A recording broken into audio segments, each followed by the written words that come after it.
Hello friends, இன்றைக்கி நம்ம சேனலில் என்ன பார்க்க போகிறோன்னா, ஒரு அதிரடியான ஜோதிட தாள்களையும் ரொம்பவே யூஸ்ஃபுல்லான ஒரு ஆன்மீக தாள்களையும் இந்த வீடியோவில் பார்க்க போகிறோம். ஸோ பார்க்குறதுக்கு முன்னாடி எதை பற்றியதை பார்க்க போகிறோம் அப்படிங்கிறத இன்ட்ரோவில் ஷேர் பண்ணுறேன். எதை பற்றியதை பார்க்க போகிறோம் அப்படிங்கிறத இன்ட்ரோவில் ஃபஸ்ட்டு தெரிஞ்சுக்குங்க. தற்போது 2025 ஆண்டு நடந்துகிட்ருக்கு.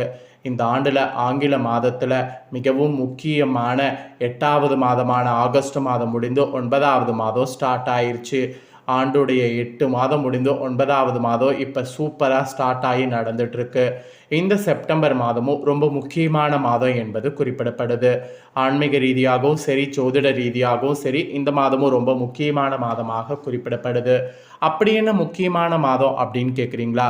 இந்த மாதத்தில் ஆன்மீகத்தில் நிறைய முக்கியமான நாட்கள் வருது. அதனால் இந்த மாதம் மிக முக்கியமான மாதமாக குறிப்பிடப்படுது. இப்போ அந்த மாதிரி முக்கியமான ஒரு நாளானது வந்திருக்கு.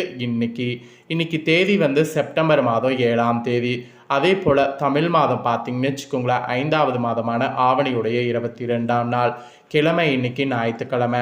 இன்றைக்கி வந்திருக்கக்கூடிய இந்த ஞாயிற்றுக்கிழமை ரொம்ப சிறப்பான ஞாயிற்றுக்கிழமை. ஏன்னா இன்றைக்கி ஆவணி மாதத்துடைய பௌர்ணமியானது வந்திருக்கு. அதனால் இன்றைக்கி ஞாயிற்றுக்கிழமை ரொம்ப ஒரு சிறப்பான ஞாயிற்றுக்கிழமை. இன்றைக்கி இந்த பௌர்ணமி மற்ற பௌர்ணமியை விட அதிக சிறப்புடையது. ஏன்னா இன்றைக்கி வந்திருக்கக்கூடிய இந்த பௌர்ணமி சூரிய பகவானுக்கு உகந்த ஞாயிற்றுக்கிழமை வந்திருக்கு. அதனால் இன்றைக்கி வந்திருக்கக்கூடிய இந்த பௌர்ணமி ஒரு பயங்கரமான பௌர்ணமியாக கருதப்படுது. இந்த பௌர்ணமியில் உங்களுடைய வாழ்க்கை முற்றிலும் மாறும் மாதிரி சூழ்நிலை அமைஞ்சிருக்கு. காரணம் என்னென்னா, கிரகங்கள் அந்த மாதிரி அமைஞ்சிருக்கிறது தான். ஸோ கிரகங்கள் உங்கள் ராசிக்கு எப்படி அமைஞ்சிருக்குதோ அதை பொறுத்து இந்த பௌர்ணமியிலேருந்து நல்ல பலன்கள் உங்களுக்கு கிடைக்கும். ஸோ அது உங்கள் நட்சத்திரத்துக்கு ஏற்ப தெரிஞ்சு பயன்பெறுங்க. ஸோ இந்த வீடியோவில் சிம்ம ராசிக்கு தான் பலன்கள் ஷேர் பண்ண போகிறேன். சிம்ம ராசியில் பிறந்தவங்க இந்த ஒரு வீடியோவை ஸ்கிப் பண்ணாமல் பாருங்கள். உங்களோட ராசிக்கு என்ன பலன் கிடைக்கும் அப்படிங்கிறத தெரிஞ்சு அதற்கேற்ப நடந்து பலன் பெறுங்க. அதுக்கு முன்னாடி இந்த பௌர்ணமி ஆன்மீக ரீதியாக ஒரு சிறப்பான பௌர்ணமி அப்படிங்கிறதுனால ஒரு பரிகாரம் செய்கிறதுக்கு ரொம்ப உகந்தது என்பது சொல்லப்படுது. ஸோ பரிகாரம் இந்த மாதிரி பௌர்ணமி நாளில் செய்யும்போது அதற்கான பலன் நமக்கு 2 மடங்கு கிடைக்கும். அதனால் பௌர்ணமி அன்னைக்கு நாம் பரிகாரங்கள்லாம் முறையாக செய்ய வேண்டும்.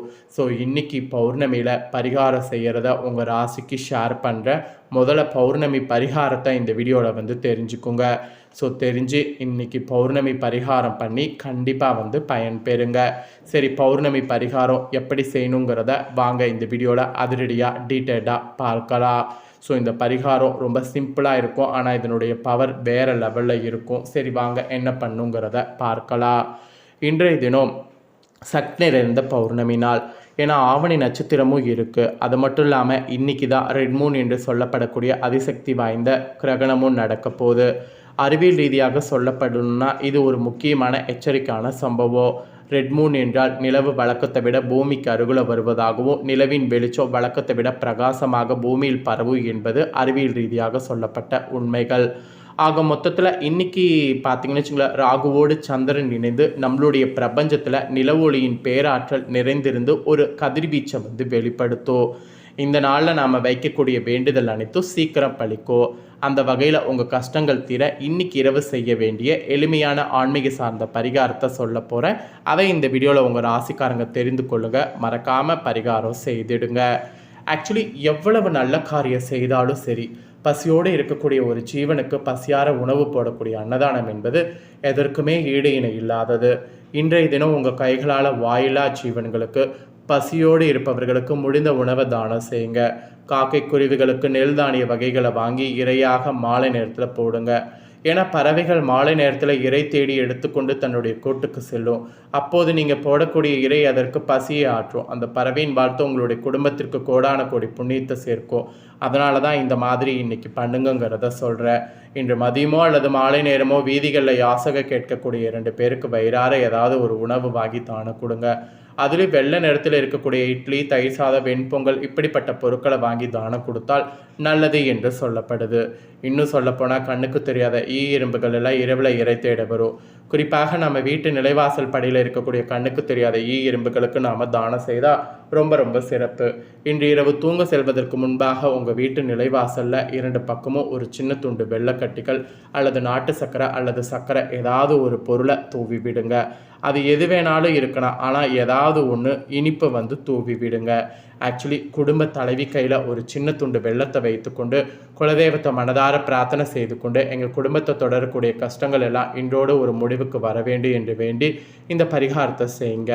மறுநாள் காலை நீங்கள் பார்க்கும் பொழுது இந்த இனிப்பு பொருட்கள் எறும்புகள் எடுத்து சென்றிருந்தால் அன்றோடு உங்களுடைய கர்ம வினைகள் தீர்ந்தது, அன்றோடு உங்கள் கஷ்டம் கடன் சுமை எல்லாம் தீர்ந்தது என்று நினைத்து கொள்ளுங்க. பௌர்ணமி இரவு இந்த பரிகாரத்தை நீங்கள் செய்யும்போது ஒரு எறும்பு நீங்கள் போட்ட உணவை எடுத்தாலும் 100 எறும்புகள் அந்த உணவை சாப்பிட்டதற்கு சமமாகும்.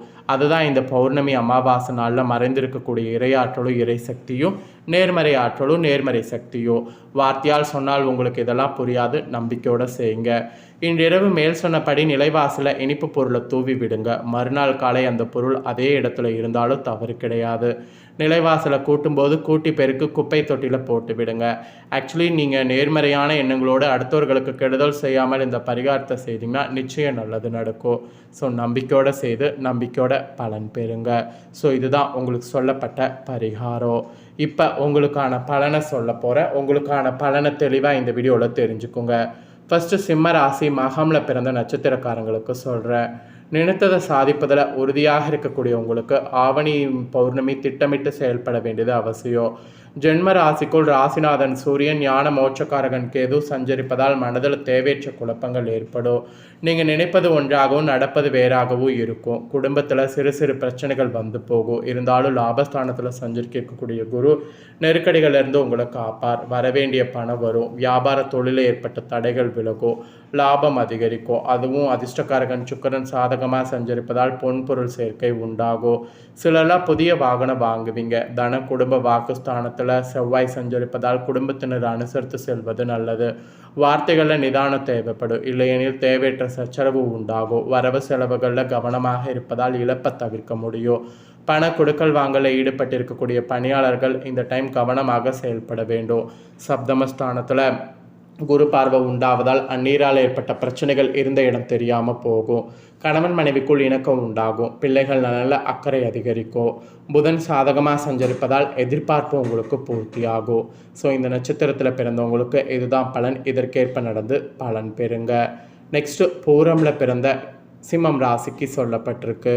எடுத்த முடிவில் உறுதியாக இருந்து நினைத்ததை சாதித்து வரக்கூடிய உங்களுக்கு ஆவணி பௌர்ணமி யோகமாக இருக்கும். அதிர்ஷ்டகாரகன் சுக்கிரன் உங்களுக்கு ஃபுல்லாக நன்மைகளை வழங்குவார். பணவரவு அதிகரிப்பார். நெடுக்கரிகளில் இருந்து மீட்டெடுப்பார். லாபஸ்தானத்தில் சஞ்சரிக்கக்கூடிய குருவின் பார்வை 3, 5, 7ஆம் இடங்களில் உண்டாவதால் தைரியமோடு செயல்படக்கூடிய நிலை ஏற்படும். உங்கள் முயற்சிகளுக்கு சகோதரர்கள் உதவியாக இருப்பாங்க. அரசியல்வாதிகளுக்கு தொண்டர்கள் ஆதரவு கிடைக்கும். பிள்ளைகளால் பெருமை உண்டாகும். சிலருக்கு குழந்தை வாக்கு ஏற்படும். பூர்வீக சொத்துல ஏற்பட்ட பிரச்சனை முடிவுக்கு வரும். இளம் வயதினருக்கு காதல் உண்டாகும். சிலருக்கு அது திருமணத்தில் சென்று முடியும். நண்பர்கள் உதவியால் உங்கள் வேலைகள் நடந்தேறும். கூட்டு தொழில் லாபம் கிடைக்கும். வெளிநாடு முயற்சிகள் சாதகமாகும். அப்புறம் வார்த்தைகளை நிதானம் தேவை. குடும்பத்தினர் அனுசரித்து செல்வது நன்மை தரும்.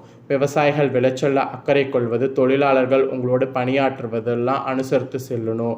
ஸோ இதெல்லாம் ரொம்ப அவசியம் என்பது குறிப்பிடப்பட்டிருக்கு. நெக்ஸ்ட்டு சிம்ம ராசி உத்திரம் 1ஆம் பாதத்தில் பிறந்தவங்களுக்கு சொல்லப்பட்டிருக்கு.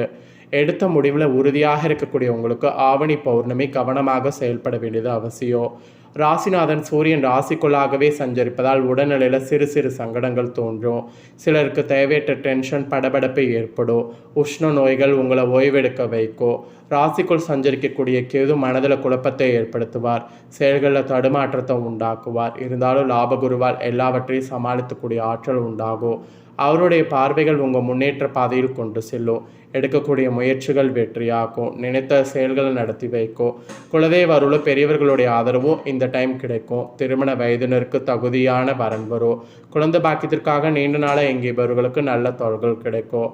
அதிர்ஷ்டகாரகன் சுக்கிரன் வருமானத்தை வழங்குவார். மனதில் சந்தோஷத்தை உண்டாக்குவார். கணவன் மனைவிக்குள் இணக்கம் ஏற்படும். பொன்பொருள் சேர்க்கை, புதிய இடம், வீடு வாகனம் வாங்க வைப்பார். இந்த மாதிரி யோகங்கள் உண்டாகக்கூடியதாக இந்த டைம் உங்களுக்கு சூழ்நிலை அமையும். ஸோ இந்த நட்சத்திரத்தில் பிறந்தவங்களுக்கு இதுதான் பலன். இதற்கேற்ப நடந்து பலன் பெறுங்க. ஸோ சிம்ம ராசிக்காரங்க உங்கள் நட்சத்திரத்துக்கு ஏற்ப இந்த மாதம் பௌர்ணமியிலிருந்து என்ன பலனை பெறுவீங்களோ அதை தெளிவாக இந்த வீடியோவில் உங்களுக்கு ஷேர் பண்ணிட்டேன். ஷேர் பண்ணதை நீங்கள் பார்த்து தெரிஞ்சு பயனடைஞ்சது போல் உங்கள் ஃப்ரெண்ட்ஸ் ஃபேமிலியில் இருக்கிறவங்களும் பார்த்து தெரிஞ்சு பயனடையணும் அப்படின்னு நினச்சிங்கன்னா வீடியோ லைக் பண்ணி உங்கள் ஃப்ரெண்ட்ஸ் ஃபேமிலிக்கு ஷேர் பண்ணுங்கள். உங்கள் ஃப்ரெண்ட்ஸ் ஃபேமிலியில் இருக்கிறவங்களும் வீடியோ பார்க்கட்டும். இதே போல் புதிய தகவல்களை தெரிந்து கொள்ள சேனலை சப்ஸ்கிரைப் பண்ணுங்கள். நன்றி.